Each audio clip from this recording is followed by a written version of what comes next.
Refurbishing a property for serviced accommodation. First one, make sure you have a modern kitchen, which is really on trend.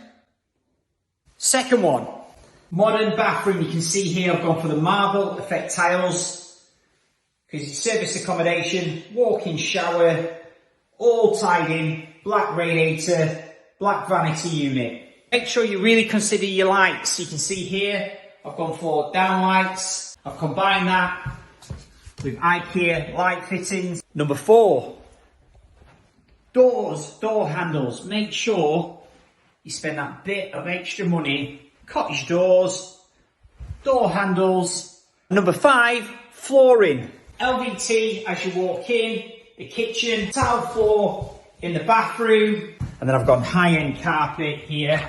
Feels lovely. Whoa. Christmas Ackley NGU property refurbishment.